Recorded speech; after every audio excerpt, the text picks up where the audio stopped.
讲到学校内面的补给课，爱安怎教囡仔才有兴趣呢？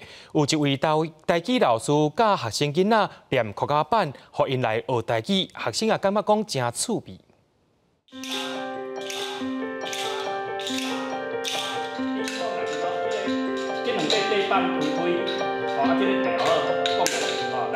这班4年的学生，大家拢手提3块板，对老师先学基本步，刷落来就会念词。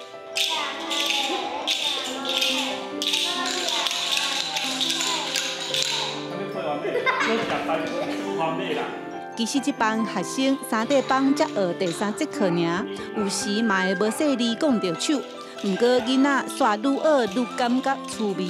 足趣味的，啊嘛手有当时会去讲着真头会足疼的，会早早起来练甲，互老爸老母讲足菜，才会收起来。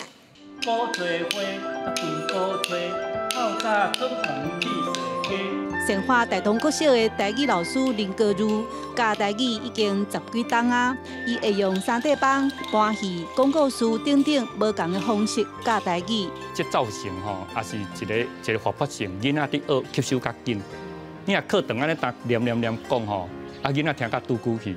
大同国小伫个较庄脚的所在，因为大多数囡仔甲阿公阿嬷住做伙，学校有7、8成的囡仔会晓讲台语，台语的环境算袂歹。学校有时安排学生体验落田种麻啊，嘛会结合台语课。透过林老师伫课程中，个来囡仔介绍讲，这麻啊伫阮生活是安怎生产的，这拢是伊伫上课的时阵会使介绍互囡仔知的。囡仔环境是安尼，是咱知影是一代一代一直切咧。我一早上课，我可以当全部拢用台语讲。即马呢，即马1年入来，我可能爱叫拖去。我讲的时伊听无，伊就硬去啊。